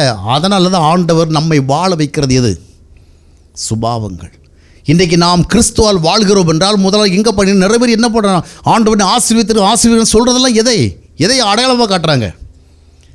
வசதியை காட்டுறாங்க. ஐயா, வசதி உங்ககிட்ட மட்டுமா வந்திருக்கு? நீங்கள் தேவனால் வாழ வைக்கப்பட்டதுடைய விளைவாக வசதி வந்திருக்குன்னு சொன்னால் உலகத்தில் விபச்சாரிக்கு வேசித்தனத்துக்கும் உங்ககிட்ட இருக்கிறத விட அதிகமாக வந்திருக்குது. பொய் சொல்லி புரட்டு சொல்லி சம்பாதிக்கிற வியாபாரிகள் உங்களை விட அதிகமாக வந்திருக்கிறது. லஞ்சம் வாங்கி ஊழல் பண்ணி சம்பாதிக்கிற அரசியல்வாதிக்கு உங்களை விட அதிகமாக வந்திருக்கிறது. அவர்கள் எப்படி வாழ்கிறார்கள்? ஆண்டவர் வாழ வைத்ததற்கு அடையாளமாக உங்களை செல்வங்களை காட்டுவீர்கள். இதை விட தேவனை கொச்சப்படுத்துறது வேறு ஒன்றுமே கிடையாது. தேவனால் நீங்கள் வாழ்வீர்கள் என்று சொன்னால் சுபாவங்களில் வாழுங்கள். ஒருவேளை உங்களுடைய சுபாவங்களை இந்த உலகம் பெரிய மேட்டராக எடுத்துக்காது, அது பிரச்சனை கிடையாது. ஒரு சிங்கமாக இருக்கிறத உலகம் சிங்கமாக பார்க்கலன்னா சிங்கத்துக்கு என்னங்க நஷ்டம்? சிங்கம் தான், அப்படி தானே? சிங்கம் உலகம் அதை பார்க்கல, மற்றவங்க பெருசாக பார்க்கலாம், அதுக்கு என்ன செய்கிறது? ஆனால் சிங்கம் தான். அதே போல் ஆண்டவர் நம்மை சுபாவங்களை உடையவர்களாக இருக்கும் பொழுது தான் வாழ்ந்தவர்களாக பார்க்கிறார். இல்லை செத்தவர்கள். பைபிளில் பார்த்தீங்கன்னா உயிரோடு செத்தவர்கள்லாம் வார்த்தை வரும், அப்படி தானே? உயிரோடு செத்தவங்க, 2 முறை செத்தவங்க, சுபாவம் இல்லாதவர்களும் செத்தவங்க. சுபாவங்கள் இல்லாதவர்கள் செத்தவங்க. ஏன்னா உங்களுக்கு எவ்வளோ மணி இருந்தாலும் நீங்கள் வாழ மாட்டீங்க, எவ்வளோ செல்வம் இருந்தாலும் வாழ மாட்டீங்க, உங்கள்கிட்ட சமாதானம் வாழாது. ஆனால் தேவனால் விசுவாசத்தின் மூலம் வாழ்கிறவர்களிடத்தில் சுபாவங்கள் வாழும். ஒன்றும் இல்லாமல் இருந்தாலும் எல்லாவற்றையும் உடையவர்களைப் போல என்ன செய்வார்கள்? அவள் இருப்பாள் என்றால் சுபாவங்கள் தான் மனுஷனை என்ன செய்கிறது? இன்றைக்கி நிறைய பேருக்கு இது அட்ராக்டிவாக இல்லை. ஆண்டவர் ஒரு என்ன கொடுத்துருக்கா, உனக்கு என்ன செஞ்சுருக்கிறார்? இல்லை, ஒரு நல்ல சுபாவம் இருந்தாலும் ஒன்றும் இல்லாமல் இருந்தாலும் நம்ம என்ன செய்ய முடியும்? அதுக்காக நம்ம ஒன்றும் இல்லாமல் இருக்க வேண்டும் என்றாலும் அர்த்தம் கிடையாது. கர்த்தருடைய கிருபையினால் நமக்கு என்ன கிடைத்தாலும் நம்ம பெற்றுக்கொள்ளலாம், ஒன்றும் பிரச்சனை கிடையாது. வேண்டாமல் நம்ம சன்னியாசிகளெல்லாம் கிடையாது. ஆனால் அவைகளெல்லாம் நம்மை வாழ வைப்பது செல்வங்கள் அல்ல. இப்போ ஆபிரகாம் வாழ்ந்தது எதனால் வாழ்ந்தான்? செல்வங்களால் வாழ்ந்தானா, சுபாவத்தால் வாழ்ந்தானா? தாவீது வாழ்ந்தது செல்வங்களால் வாழ்ந்தானா, சுபாவத்தால் வாழ்ந்தானா? சாலமோன் ராஜா வீழ்ந்தது செல்வத்தினாலா இல்லை சுபாவத்தினாலா? சுபாவம் இல்லை, அப்படி தானே? தேவனுக்கேற்ற தாழ்மை இல்லை, பெருமை, அகங்காரம், என்கிட்ட இருக்கிறத எல்லாரும் பாருங்கடான்னு வாழவில்லை. எனவே சுபாவ ரீதியான வாழ்க்கை, ஆண்டவரில் நிலைத்திருக்கிறவன் சுபாவங்களோடு வாழ்கிறான். அந்த சுபாவம் தான் அவன் வாழ்ந்திருப்பதற்கு அடையாளம். நல்ல சுபாவங்கள் இல்லாதவன் எவ்வளோ செல்வந்தனாக இருந்தாலும் அவன் ஒரு செத்துப்போன ஒரு மனுஷன். இரண்டாவதாக விசுவாசத்தினால் தேவன் வாழ வைக்கிறார், உறவினால் வாழ வைக்கிறார். மூன்றாவதாக வார்த்தையால் வாழையும். இந்த வாழ்க்கை வாழ்கிற பொழுது உங்கள்கிட்ட என்ன வாழும் தெரியுமா? வாழ்கிறதுனா என்ன? அடுத்தது என்ன? இப்போ சுபாவத்தில் வாழ்ந்தோம், என்ன சுபாவத்தில் வாழ்ந்து என்ன பார்த்தா 4 காசு இருந்தால் தானே அது ஒரு வாழ்க்கையாக இருக்கும். இதை நம்ம ஒரு ரெஸ்டாரண்ட்டில் போயிட்டு நான் நல்ல சுபாவக்காரன் ஐயா, சாப்பாடு போடுவேன்னா காசு இருந்தால் தான், இல்லையா? ஃப்ளைட்டில் பஸ்ஸில் ஏறினா காசை பார்த்தா இது பண்ணுவான். அந்த அர்த்தத்தில் இல்லை, நம்மை வாழ வைப்பது சுபாவங்கள் தான். அடுத்தது பார்த்திங்கன்னா இந்த விசுவாசத்தில் வாழ்கிறவருடைய வாழ்க்கையில் என்ன இருக்குன்னு தெரியுமா? எது இருக்குதோ இல்லையோ சந்தோஷம் இருக்குங்க அவங்ககிட்ட. அவனுடைய சந்தோஷத்தை சாகடிக்கவே முடியாது. His Joy will live. அவன் சந்தோஷம் அழியாதுங்க, அவன் சந்தோஷம் அழிக்க முடியாது. ஏன்? நல்ல சுபாவங்களை உடையவன் சந்தோஷமாகத்தான் இருப்பான். ஏன்னா இவனை சந்தோஷப்படுத்தி வைக்கிறதே சுபாவம் தான். இவனுடைய சந்தோஷத்தை டிசைட் பண்ணுற அத்தாரிட்டி யார் தான்? உங்களுடைய வாழ்க்கையில் சுபாவங்கள் தான் டிசைட் பண்ணுது. உங்களுக்கு சுபாவம் இருந்தால் நீங்கள் சந்தோஷமாக இருப்பீங்க. யாரில் சந்தோஷமாக இல்லையோ உங்களுக்குள்ளே முடிவு பண்ணிவிடுங்க, எங்கேயோ சுபாவம் இடிக்குது. நான் உண்மையை தான் சொல்லுவேன், அது நானாக இருந்தாலும் சரி. நான் சந்தோஷமாக இல்லைன்னு சொன்னால் நான் உடனடியாக தேட வேண்டிய என்னுடைய சுபாவத்தை தான். எங்கே குறைபடுகிறேன்? ஏதாவது ஒரு சுபாவத்தில் குறைபட்டுருந்தால் சந்தோஷத்தை அனுபவிக்கிறது பிளாக் ஆகும். அப்போ நம்ம என்ன செய்ய ஹம்பிள் பண்ணாமல் ஆண்டவர் இந்த விஷயத்தில் நான் கொஞ்சம் குறைஞ்சிருக்கிறேன். சுபாவங்கள் தான் உங்களுடைய சந்தோஷத்தை நிர்ணயிக்கிறது, உங்களுடைய செல்வங்கள் அல்ல. செல்வங்கள் தான் டிசைட் பண்ணால் ஆண்டோட வந்தோடனே நமக்கு நிறைய செல்வங்களை அள்ளி கொடுத்துருப்பார். அவர் நமக்கு சுபாவங்களை தான் அள்ளி கொடு என்றால், சுபாவம் உள்ளவன் என்ன இருந்தாலும் இல்லாவிட்டால் சந்தோஷமாக வாழ்வான். அல்லேலூயா. நீங்கள் சந்தோஷமாக இல்லை என்றால் உங்களுடைய சூழல்களை சொல்லாதிருங்கள். விசுவாசம் என்ன சொல்லுகிறது என்றால், சூழல் எப்படி இருந்தாலும் உங்களுக்குள் நீங்கள் சரியாக இருந்தால், உங்களுடைய சுபாவம் கேரக்டர் சரியாக இருந்தால், you will be able to be happy, சந்தோஷமாக இருக்க முடியும். சுபாவங்கள் தான் சந்தோஷத்தை தடை செய்கிறது. இன்றைக்கு நம்முடைய வாழ்வில் ஏன் சந்தோஷம் இல்லை? மனிதர்களை சொல்லுகிறோம். நிச்சயமாக நம்முடைய மனித சந்தோஷத்துக்கு பல மனிதர்களுடைய செயல்பாடு தடையாக இருக்குன்றது உண்மைதான். பொருளாதார சூழல் தடையாக இருக்கும், உடல் ரீதியான பிரச்சனைகள் தடையாக இருக்கும், ஆசைகள் நிறைவேறாத தடையாக இருக்கும். There are so many causes இருக்குது. ஆனாலும் விசுவாசம் என்ன தெரியுமா? என்னுடைய சந்தோஷத்தை நிர்ணயிக்கிறது என்னுடைய சுபாவங்கள் தான். என்னுடைய சுபாவங்களை நிர்ணயிக்கிறது எது? எனக்கு ஆண்டவரோடு இருக்கிற உறவு, நான் தேவனை தேடுவதை பொறுத்தது. எனவே சந்தோஷம் என்பது தேவனால் வாழ்கிறவர்களிடத்தில் எப்பொழுது இருக்கும். அதனால தான் அப்போஸ்தலனாகிய பவுல் அதாவது என்னை பலப்படுத்த இயேசு கிறிஸ்துவ எல்லாவற்றையும் செய்ய எனக்கு பலம். அப்போ எப்போது சந்தோஷமாக இருங்கள். அவர் ரோமாபுரியில் சிறைச்சாலையில் சூழல் இருந்தாலும் கூட பிலிப்பி பிரதேசத்தில் இருக்கிற மக்களுக்கு என்ன பண்ணுறார்? Happy again I say be ஹாப்பின்னார். ஏன்? கர்த்தருக்குள் இருக்கிறவன் சுபாவங்களோடு இருப்பான், சுபாவங்களோடு இருக்கிறவன் சந்தோஷத்தோடு இருப்பான். எனவே உங்களுடைய சந்தோஷங்கள் குறைகிற பொழுது சூழ்நிலை மட்டும் பாருங்கள். சூழ்நிலைகள் நம்முடைய சந்தோஷத்தை டிஸ்டர்ப் பண்ணுங்கிறது உண்மைதான், அதில் ஒன்றும் இல்லை என்று சொல்லக்கூடாது. உங்கள் குடும்பத்தில் ஏதாவது ஒரு விஷயம் நடந்திருக்கும், நீங்கள் உங்கள் சந்தோஷம் டிஸ்டர்ப் ஆகாதான். ஆனால் உங்களுடைய சந்தோஷம் அழியாது. பணப்பிரச்சனைகள், உடல் பிரச்சனைகள், குடும்ப பிரச்சனைகள் உங்களுடைய சந்தோஷத்துக்கு தொந்தரவு கொடுக்கும். அதனால் your Joy will not tie. உங்கள் சந்தோஷம் என்ன செய்யாது? அழியாது. ஒரு ஆஃப் டே நீங்கள் துக்கமாக இருப்பீங்க, ஆஃப் டேக்கு பிறகு என்ன வந்துடும்? சந்தோஷம் வந்துடும். ஏன்னா உங்களுக்குள் கர்த்தரால் ஏற்பட்ட நல்ல சுபாவங்கள் இருக்கிறபடினாலே நீங்கள் உங்களை பலப்படுத்திக் கொள்ளும், திடப்படுத்திக் கொள்ளும் இயன்றவர்களாக இருக்கிறீர்கள். ஆக தேவனால் வாழ்கிறவர்கள் இந்த உலகத்தில் சந்தோஷமாக வாழ்கிறார்கள். அவர்கள் சந்தோஷமாக வாழ்வதற்கு உலகத்தாரை போல பெருஞ்செல்வங்கள் எல்லாம் கட்டாயம் அல்ல. இருந்தால் நல்லது, இல்லாமல் இருந்தாலும் பிரச்சனை இல்லை. மூன்றாவதாக பார்க்கும் பொழுது தேவனால் வாழ்கிறவர்களுடைய மிக முக்கியமான இன்னொரு பிரதிபலிப்பு என்னவென்றால், அவர்கள் வாழ்வதினால மற்றவர்கள் என்ன செய்கிறார்கள்? பயனடைகிறார்கள். மற்றவர்கள் வாழ்கிறால் சொல்ல முடியாது. நம்மளால் யார் வாழ்கிறா? ஒரு தடவை சொல்லுங்கள். உங்களால் வாழ்கிற ஒரே ஒரு தடவை சொல்லுங்கள். சும்மா போட்டு இதே சொல்லிட்டு விடக்கூடாது. நாம் யாரையும் வாழ வைக்க முடியாதுங்க. நான் தான் சொல்கிறேன், we can't make live anybody. ஒருத்தரையும் வாழ வைக்கவே முடியாது. நாம் வாழலாம், யாரையும் வாழ வைக்க முடியாது. ஆனால் அவருடைய வாழ்வதற்கு உதவி செய்யலாம். வாழ்வதற்கு உதவி செய்வது வேறு, வாழ வைப்பது வேறு. எந்த ஹியூமன் பீயிங் யாரும் என்ன பண்ணிட முடியாது? வாழ வைக்க முடியாது. கணவனும் மனைவி வாழ வைக்க முடியாது, மனைவியும் கணவனை வாழ வைக்க முடியாது, பெற்றோரும் பிள்ளைகளை வாழ வைக்க முடியாது. வாழ்வதற்கு உதவலாம். என் பிள்ளைகளை நான் வாழ வச்சுருவேனா? உங்கள் பிள்ளைகளை நீங்கள் வாழ வச்சுருவீங்களா? முடியாது. You can help. அதுதான் நாம் வாழ்ந்திருக்கும் பொழுது மற்றவர்களுக்கு என்ன செய்யலாம்? உதவியாக இருக்கலாம். நான் மற்றவர்களுக்கு செய்கிற மிகப்பெரிய உதவி என்ன சொன்னால், மானிட்டரி ஹெல்ப்ஸ் மட்டுமல்ல, காசு இருந்தால் நிச்சயம் இதை உதவி செய்யணும். எப்பா என்கிட்ட காசு பணம் ஒன்றும் இல்லைப்பா, உனக்கா ஜெபம் பண்ணுறேன் அப்படி தட்டி கழிக்கக்கூடாது. காசு இருந்தால் ஜெபம் பண்ணுங்க, காசும் கொடுங்க. அப்படி தானே? அவன் கஷ்டத்தை சொல்லுவான், ஏதாவது ஒரு 500 1000 கொடுத்து உதவுவாங்கன்னு பார்த்தா ஒன்றுக்கும் கவலைப்படாத. சர்வவல்லமையுள்ள தேவனாகிய கர்த்தருடைய பாதத்தில் விழுந்து கிடந்து உனக்காக இரவும் பகலும் நான் என்ன பண்ணுறேன்? ஜெபம் பண்ணுறேன்ப்பா, நீ தைரியம் போயிட்டு வா. இந்த அஷூரன்ஸ் எல்லாம் கொடுத்து அனுப்பக்கூடாது. ஜெபம் பண்ணுங்க, இருந்தால் என்ன பண்ணுங்க? அவன் பிரச்சனைக்கு அதாவது செய்ய வேண்டிய சகாயத்தை செய்யுங்க. வெறும் சகாயத்தை மட்டும் செஞ்சுட்டும் போகாதீங்க. முதலாவது மற்றவர்களுடைய வாழ்விற்கு மிக அதிகமான உதவியை செய்வது எதுனா உங்கள் வாழ்க்கை முறை தான். பெற்றோருடைய வாழ்க்கை முறை தான் பிள்ளைகளுக்கு பெரிய உதவி, காசு பணம் அல்ல. உங்கள் வாழ்க்கை முறை மற்றவர்களுக்கு உதவியாக இருக்குமா? ஒரு மாதிரியாக இருக்குமா? ஒரு முன்மாதிரியாக இருக்குமா? என் பிள்ளைகள் எதிர்காலத்தில் சொல்லக்கூடாது, எங்கள் அப்பா வாழ்ந்த வாழ்க்கையினால தான் எப்படி ஆகி போயிட்டாங்க அப்படின்னு. நான் நினைக்கிறேன் சொல்ல முடியாதுன்னு. ஃப்யூச்சரில் எங்கள் அப்பா சரியில்லாமல் வாழ்ந்தான், அங்கே பிரசங்கம் பண்ணுவார், அப்படி அங்கே டாம்டிங்னு பிரசங்கம் பண்ணுவார், இங்கே மாயமாலம் வாழ்வார், வெளியே போய் நல்லா சிரித்து பேசுவார், உள்ளே வந்தால் திட்டி தீப்பார். இப்படியெல்லாம் எங்கள் பிள்ளைகள் சொல்ல முடியாதுங்க. கூப்பிட்டு வேணால் கேட்பீங்களோ? ஆக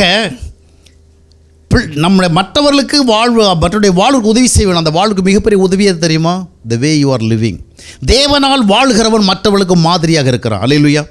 ஏதாவது ஒரு விதத்தில் அவனுடைய வாழ்விற்கு அவன் முன்மாதிரியாக இருப்பான், தூண்டுதலாக இருப்பான். எனவே பொருளாதார உதவியை நாம் செய்ய வேண்டும், பிற சகாயங்களையும் செய்ய வேண்டும், வார்த்தை உதவிகளையும் நம்ம செய்ய வேண்டும், ஐக்கிய உதவிகளையும் நம்ம செய்ய வேண்டும். எல்லாவற்றுக்கும் மேலாக நம்முடைய வாழ்க்கை முறை தேவனை விசுவாசித்து வாழ்கிறவர்கள், வார்த்தையை நம்பி வாழ்கிறவர்கள், உறவோடு வாழ்கிறவர்கள், சுபாவங்களில் வாழ்வார்கள், சந்தோஷமாக வாழ்வார்கள். அவருடைய வாழ்க்கை முறை இன்றெல்லாவிட்டால் என்றாவது மற்றவர்களுக்கு ஒரு உதவியாகவே இருக்கும். அல்லேலூயா. அவர்கள் வாழ்ந்து வந்த வாழ்க்கை பாதை நிச்சயமாக அவர்களுக்கு ஏதாவது ஒரு விதத்தில் உதவியாக இருக்கும். அது காசு, பணம், ஆஸ்தி, அந்தஸ்தை கொடுத்து உதவுவதை விட இதுதான் உதவி. நீங்கள் மற்றவங்களுக்கு எவ்வளோ காசு கொண்டு கொடுத்து பாருங்கள், உண்மையில் பார்த்தீங்கன்னா அவங்களை நீங்கள் வாழ வைக்கவே முடியாது. சிலரை நீங்கள் என்ன தான் வாழ வைக்க முயற்சி பண்ணி பாருங்கள், அவங்க வாழவே மாட்டாங்க. நம்முடைய வாழ்க்கை முறையை மற்றவங்க பயன்படுத்திக்கலைன்னா நம்ம இடத்துல இருக்கிற எவ்வளோ காசு அவங்க பயன்படுத்தினாலும் அவங்க வாழவே மாட்டாங்க. எனவே நம்முடைய வாழ்க்கை முறை மற்றவர்களுக்கு உதவ வேண்டும். அருமையானவர்களே, இந்த காலை வேளையிலும் கூட நம்மை ஆண்டவர் வாழ வைக்க வல்லவராக இருக்கிறாங்கிற சத்தியத்தை நமக்கு சொல்லி கொடுத்துருக்கிறார். எந்த நிலைமையில் இருந்தாலும் நம்மை வாழ வைப்பார். எப்படி வாழ வைப்பார்? அவருடைய நித்திய வாழ்வை நாம் என்ன செய்ய வேண்டும்? முதலாவது அவர் கொடுக்குற ஆஃபரை ஏற்றுக்கொள்ள வேண்டும். நித்தியமாக வாழ்வதற்கு நாம் முன் வருகிற பொழுது இந்த உலக வாழ்க்கையில் நாம் வாழ்கிற காலத்தில் நிச்சயமாக நம்மை வாழ வைப்பார். விசுவாசத்தினால் வாழ்வோம், தேவ உறவினால் வாழ்வோம், வார்த்தையினால் வாழ்வோம். அதனுடைய விளைவுகளை சுபாவத்திலே பார்ப்போம், சந்தோஷத்தை பார்ப்போம், மற்றவர்களுக்கு முன்மாதிரி வாழ்வதை பார்ப்போம். கர்த்தர் நம்மோடு நம்மை நடத்துவாராக.